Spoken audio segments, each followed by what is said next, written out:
तो फ्रेंड्स, इस वीडियो में हम करने वाले हैं द इंडियन नेशनल मूवमेंट, जो कि आपके 4 पार्ट में डिवाइडेड है। तो ये वीडियो उसका थर्ड पार्ट है। First phase of the Indian national movement यहाँ पढ़ेंगे हम, जो कि objective and method struggle of the early nationalist है। तो यहाँ का फर्स्ट क्वेश्चन जो है, who was the were phase of Indian struggle for freedom. मतलब यहाँ पे इंडिया के जो फेसेस फ्रीडम के थे वो कौन से 3 टाइप में डिवाइडेड है। पहला एरा ऑफ अर्ली नेशनलिज्म, दूसरा एरा ऑफ असर्टिव नेशनल और तीसरा era of Gandhi and few other forces. During which period did the early nationalist dominates the Congress. तो ये किस पीरियड्स के लिए बात की गई थी, ये थी 1885 से 1905। The phase dash was known as the period of early nationalist.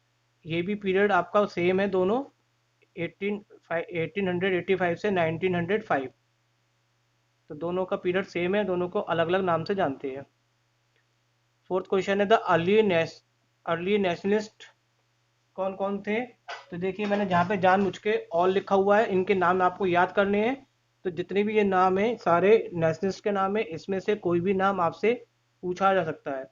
कुछ बंगाल से थे, कुछ महाराष्ट्र और गुजरात से थे, और कुछ जो आंध्र प्रदेश और तमिलनाडु से थे, और पंडित मालवीय जो थे वो उत्तर प्रदेश थे। तो ये सबके नाम आपको याद करने हैं, कौन कौन से अर्लीस्ट नेशनलिस्ट थे। अर्लीस्ट नेशनलिस्ट को हम किस नाम से जानते हैं, तो उनको हम जानते हैं moderate. Why were the early nationalist called moderate, इनको मॉडरेट क्यों कहा जाता है। The early nationalist had full faith in the sense of justice of British. क्या मतलब ये जो लोग थे, ये ब्रिटिश पे पूरी तरह से बिलीव किया करते थे, या फिर दूसरे ऑप्शन में बिलीव नहीं किया करते थे। तो पहला ऑप्शन इज करेक्ट है। मॉडरेट मतलब यहाँ पे कि ये अर्लीस्ट नेशनलिस्ट थे जो अंग्रेजों पे पूरी तरह से बिलीव किया करते थे। अर्ली नेशनलिस्ट बिलोंग किससे करते हैं ये सारे एजुकेटेड थे, लेकिन किस कास्ट से थे, मिडिल क्लास से। विच of the following characteristics of the early nationalist, कौन कौन से। देखिए, जहाँ जहाँ मैंने ऑल लिखा है वो जानबूझ के लिखा हुआ आपको याद करवाने के लिए। तो ये कैरेक्टरिस्टिक्स है सारे। पहला है they had unlimited faith in the British sense of justice. दूसरा है they ask for the constitutional and other reform within the framework of British rule in India. They carried their education through petition and resolutions. 10th question है which of the following objective demand of the early, कौन कौन सी इनकी demand थी। तो यहाँ पे भी ये सारे डिमांड थी इनकी। पहली डिमांड इन्होंने करी थी कॉन्स्टिट्यूशनल रिफॉर्म की, दूसरी थी एडमिनिस्ट्रेशन, इकोनॉमिक और सेफ गार्डिंग्स। कॉन्स्टिट्यूशन ऑफ रिफॉर्म्स या डिमांड्स कौन कौन सी थी। तो ये इसमें चार, इसमें भी कुछ है, यहाँ पे सारे पार्ट से आप इसको देख लीजिए। और यहाँ पे जो कंप्लीट जो 3 पार्ट्स है, उसके बारे में अभी हम आगे और डिटेल में पढ़ेंगे।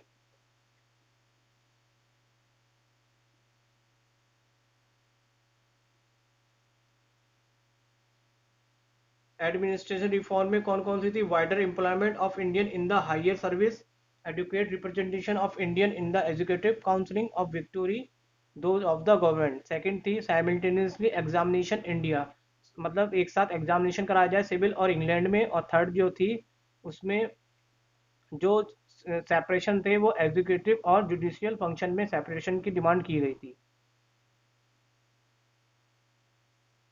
इकोनॉमिक सुधार या कह सकते इकोनॉमिक कंडीशन में क्या मांग की गई थी। तो पहला था रिडक्शन इन लैंड रेवेन्यू, कम करना लैंड रेवेन्यू में, और प्रोटेक्शन करना प्रेजेंट मतलब किसानों को, उनको अनजस्टिस के खिलाफ आवाज, मतलब उन जमींदारों से बचाना। दूसरा, इसमें कॉमा लगा के मैंने लिखा हुआ है total evolution of salt tax, salt पे टैक्स खत्म करना और ड्यूटी ऑन द शुगर पे अप्लाई करना।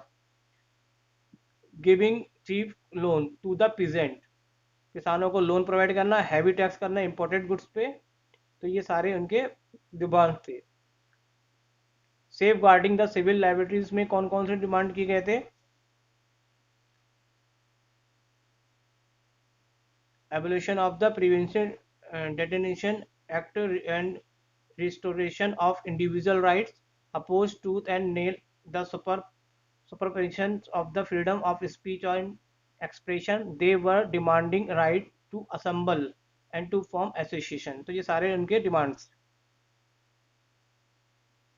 स्ट्रगल मेथड कौन कौन से रहते अर्ली नेशनलिस्ट के। तो पहला ये था कि वो अपनी बात लेटर के द्वारा गवर्नमेंट तक पहुंचाते थे। दूसरी बात, preparing of memoration for the government committees और सबमिशन करते थे। तीसरा, रीसोल्यूशन मीटिंग और डिस्ट्रीब्यूशन करते थे, मतलब ये अपनी बात पहुंचाने के लिए लीफलेट या पंपलेट का यूज़ करते थे। और थर्ड में ये पेटिशन का मतलब पत्राचार यानी कि लेटर लिखते थे, प्रेयर करते थे और प्रोटेस्ट करते थे ब्रिटिश गवर्नमेंट को, ताकि वो उनकी प्रॉब्लम को समझ सके। और इनमें एक मतलब दादा भाई नौरोजी थे, जिन्होंने ब्रिटिश के लिए आवाज़, मतलब जो उनके अपोजिट उनकी बातों को, इंडियन की बातों को वहाँ तक पहुँचाते थे। Who known as the grand old man of India, grand old man India के नाम से कौन जाने जाते हैं? तो ये इंपॉर्टेंट क्वेश्चन है। तो यहाँ पे आप देख लेंगे चारों नाम में से कौन सा नाम है आपका आता है, दादा भाई नौरोजी को ग्रांड ओल्ड मैन इंडिया कहते हैं। इन्हीं दादा भाई नौरोजी का जो जन्म हुआ था वो किस में हुआ था? तो इनका जो बर्थ है वो है आपका 4 सितंबर 1825। दादा भाई नौरोजी बिलोंग फैमिली, किस फैमिली को ये बिलोंग करते थे? तो ये करते थे आपके तीनों में से पारसी फैमिली, जो कि मुंबई की थी।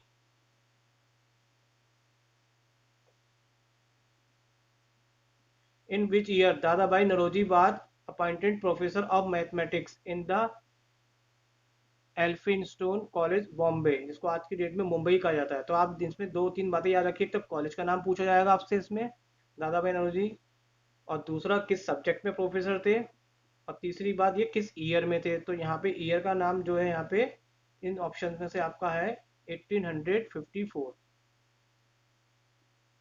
Who was the editor of the newspaper राष्ट्र गुप्तार, जिसको स्पीकर ऑफ ट्रुथ भी कहा गया है। तो ये इस न्यूज़पेपर के कौन एडिटर रहे हैं? तो इसके भी एडिटर दादा भाई नौरोजी ही रहे हैं।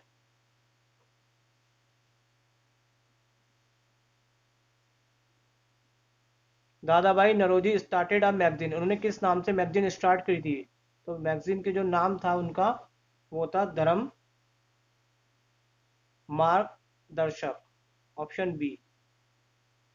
दादा भाई Naoroji contribute to the freedom struggle, उन्होंने मतलब देश के लिए जो कौन कौन से कंट्रीब्यूशन किए थे? तो ये सारे उनके कंट्रीब्यूशन थे। India unofficial ambassador in England, तो ये आप इसको याद कर लीजिए। सारे ये तीनों जो है वो इसके इनके कंट्रीब्यूशंस हैं।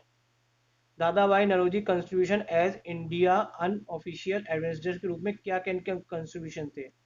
तो ये क्वेश्चन थोड़ा सा इंपॉर्टेंट भी है, इससे कई सारे क्वेश्चंस बनते हैं आपके। तो जो पहला कॉन्स्टिट्यूशन है वो है 1866 में दादा भाई नौरोजी ने मतलब फाउंडेड करी थी एक मतलब एसोसिएशन को, जिसका नाम था East India Association in London, जिनका ऑब्जेक्ट क्या था, inform British of the truth state affair in India. Second था, he was the first Indian to have one seat, इन्होंने पहली सीट जीती थी 1892 में, कहाँ पे, in British House of Commons.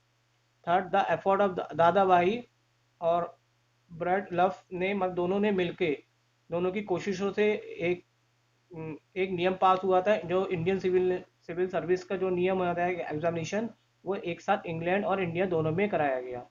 तो ये सारी डिमांड जो थी, कंट्रीब्यूशन थे आपके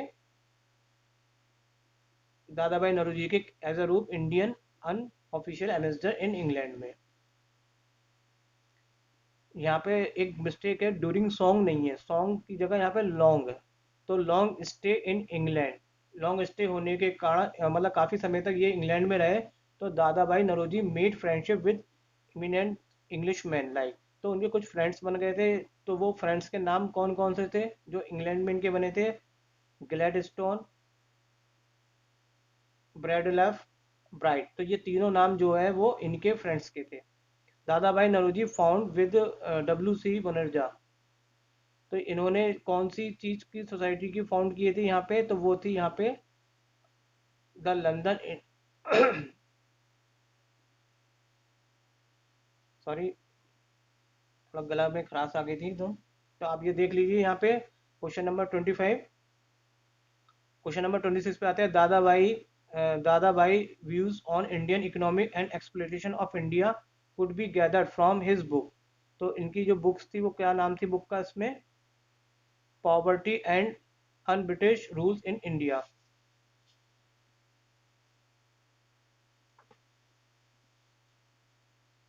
Dadabhai Naoroji explain how India wealth was being taken away to England, कि इन्होंने ये बताया था कि जो इंडिया की वेल्थ संपत्ति है वो धीरे धीरे इंग्लैंड को ले जाया जा रहा है। तो इन्होंने किस थ्योरी के बेस पे कहा था, तो वो कहा था इन्होंने ड्रेन थ्योरी के बेस पे ये वाली बात कही। दादाभाई नौरोजी पास अवे, कब इनका मतलब देहांत हो गया था ये, तो ये हुआ था 1917। दादाभाई's views on Indian economy and exploitation of India could be gathered from his book, इन्होंने किस बुक से मतलब ये सब बातें की है, तो ये क्वेश्चंस अभी रिपीट हो चुका है। Poverty and un British rule in India, who was one of the founder in the Indian national Congress who presided over the session, जिन्होंने कांग्रेस के 3 सेशन को प्रिसाइडेड किया था 1886, 93 और 1906। तो वो कौन थे यहाँ पे तीनों कांग्रेस के सेशन को प्रिसाइड करने वाले, दादाभाई नौरोजी। तो ये भी बहुत इंपॉर्टेंट है। Who was known as the political guru of Gandhi, political guru Gandhi का कौन कहलाता है, वो कहलाते हैं Gopal Krishna Gokhale. Who had gone to South Africa at the invitation of Gandhi ji, who needed his support for satyagraha compare there. तो कौन साथ देने के लिए गांधी जी के पास साउथ अफ्रीका गए थे इनमें से, तो वो भी कौन थे, गोपाल कृष्ण गोखले।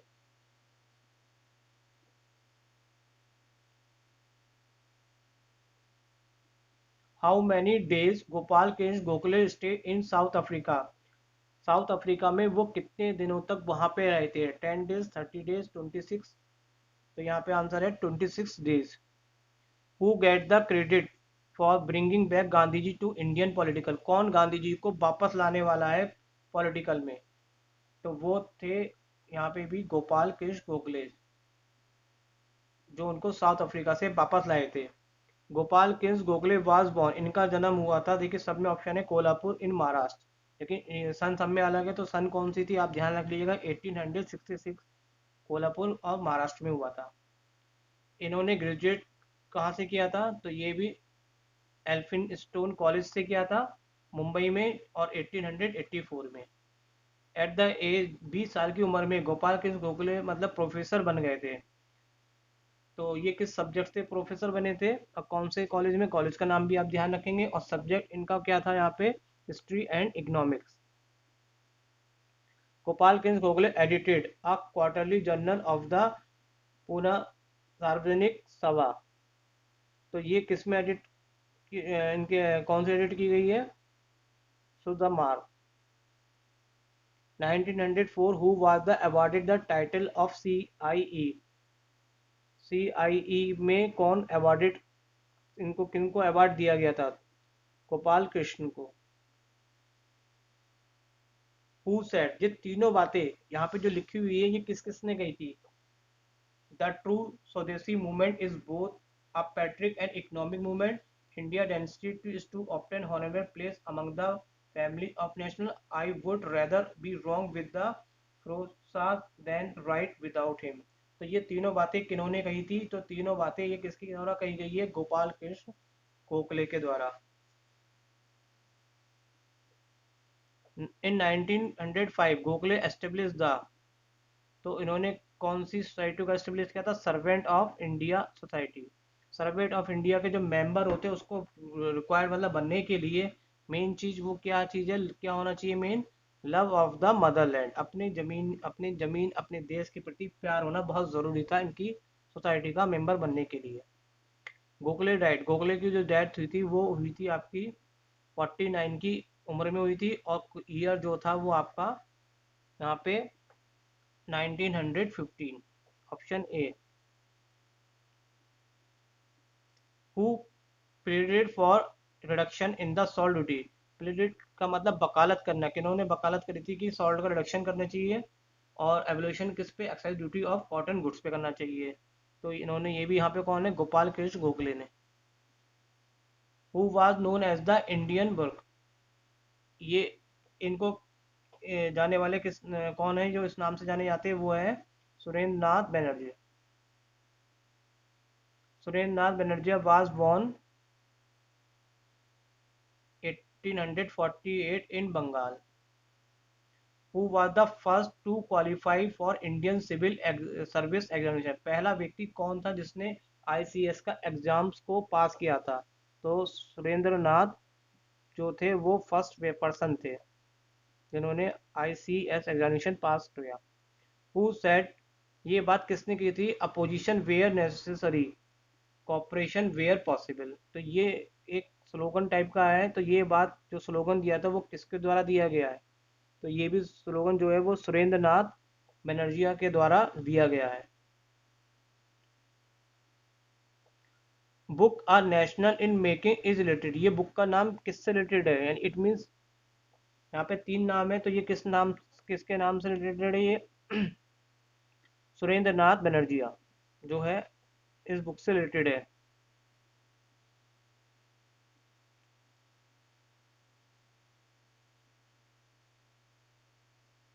सुरेंद्र नाथ edited which had been founded by W C Banerjea, इन्होंने कौन सी एडिट की थी? द बंगाली।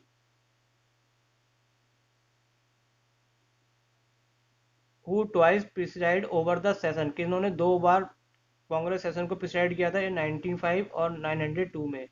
तो सुरेंद्र नाथ बनर्जिया, इससे पहले तीन लोगों ने भी किया था, आपको मैंने बताया था, उसका नाम आप ध्यान रखिएगा। Who founded the Indian Association in 1876, कौन इंडियन एसोसिएशन के फाउंडेड है? तो वो भी यहाँ पे सुरेंद्र नाथ बनर्जिया।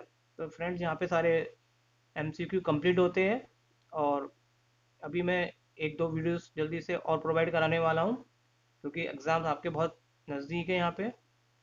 तो तब तक आप इसको याद करिए, लर्न करिए, समझिए, और मैं आपको बहुत जल्दी ही प्रोवाइड कराने वाला हूँ next video. Thank you very much all of you.